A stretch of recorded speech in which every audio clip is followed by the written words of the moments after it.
Have you ever thought about Jesus as the storyteller? All of us know he told lots of stories. Some of them are gripping, graphic, unique. But many of them were taken from the common stories of the time.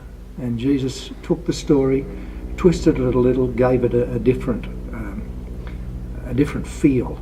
One of those stories that many of us know comes from another source is the story of the rich man and Lazarus. But when we come into the story of the Prodigal Son, we are so familiar with it that we think that maybe this was just another story that Jesus picked up somewhere and rebuilt. And that's exactly where Kenneth Bailey came from. He was a professor in one of the universities in North America.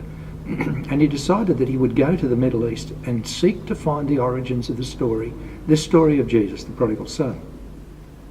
When he got there, his sabbatical, which was only, I understand, to last for a couple of months, ended up extending for 15 years. And he traced, you can trace his journeys from Iran right across to Morocco, from Turkey down to Sudan. And in every village, he would stop, he would tell the story of the prodigal son, and he would ask the question, is this a common story to you? Have you heard it before? And in 15 years, the common answer was no, that's not common to our culture. But he finally came to two places in those 15 years, two places only where people said, yes, we know the story, it happened here. And his attention was seized and he thought, wow, this is the place where Jesus' story actually had its roots. And one woman said, the father in the story, it's not quite the way you've told it, because this is really what happened. The father was my husband, the son was also mine. And my son came to his father and he asked for his inheritance. And he said, sadly, she said, sadly, my husband rose up and killed him. Because what the son was saying was, I wish you were dead. And the father could not accept the disgrace and killed him. And so, obviously not Jesus' story.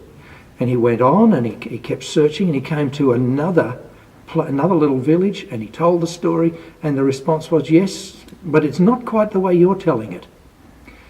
This time, the wife was there. She said, yes, the son was my son, the husband was mine, and the son came and asked for his inheritance, and the father, my husband, gave him his share of what he was to receive when the husband died.